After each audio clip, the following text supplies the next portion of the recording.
Healthy chocolate? Yes, it's possible with these chocolate kale chips.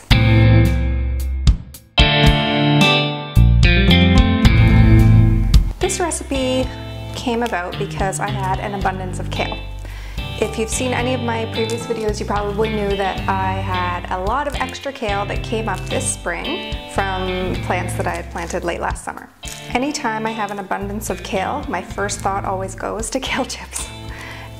All I'm doing is ripping up the kale into little bite-sized pieces. Stems can be used, I usually throw them into a smoothie, but you can juice them. You can chop them up small and actually throw them into a stir fry or a soup or anything like that.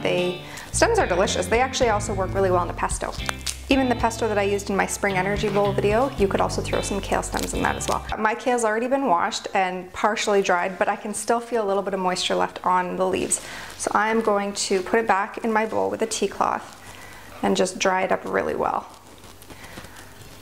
If you've never made kale chips before, just keep in mind that you want the kale to be absolutely dry, even if that means washing and drying it an hour or a couple hours in advance and just leaving it out to air dry a little bit. Now, I'm a big fan of weighing my ingredients. I prefer it to actually using a measuring cup, but I will include all of the measurements in the recipe as well. So I've just added a little bit of oil. Any neutral flavor oil you have is fine. Some maple syrup, vanilla, and an optional ingredient is some sort of nut butter. I'm using sunflower seed butter, but you don't have to add this. It just makes the coating almost more creamy. Half a teaspoon of cinnamon. I'll just mix it all together. Oh, I forgot the chocolate. 2 tablespoons of sifted chocolate. Now, once you have a nice smooth texture, I like to add my cocoa nibs. If you've never tried them before, maybe visit your local bulk food store. I know Bulk Barn here in Canada has them. It just adds a nice crunch to these chips. And now finally, everything is mixed together, so I will add my kale and stir it really well. You could stir this with your hands, and I would normally advocate stirring with my hands anytime as possible. But with this particular recipe, I find that my hands just get covered in chocolate. And I don't want my hands covered in chocolate, I want the kale chips covered in chocolate. So I'm using a spoon. I just find I get a better coating this way. All right, perfect. Take a tray, line it with parchment paper. You can use tin foil as well, it works.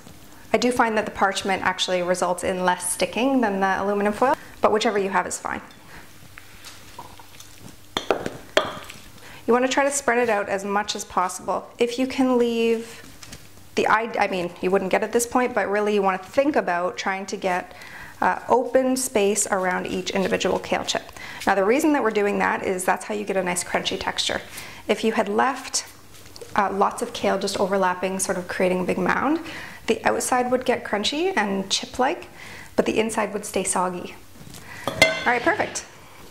Now we'll take this tray, put it in the oven at 350 degrees for 15 minutes. Stir it up, just break up any clumps that might have stuck together, and put it back in for another 5 to 10 minutes, depending on your oven, depending on the moisture level on the kale chips. My kale chips are out of the oven. I've let them cool for about 10 minutes. What you're looking for is a crispy chip. It should crumble in your hands. Now let's give one a try.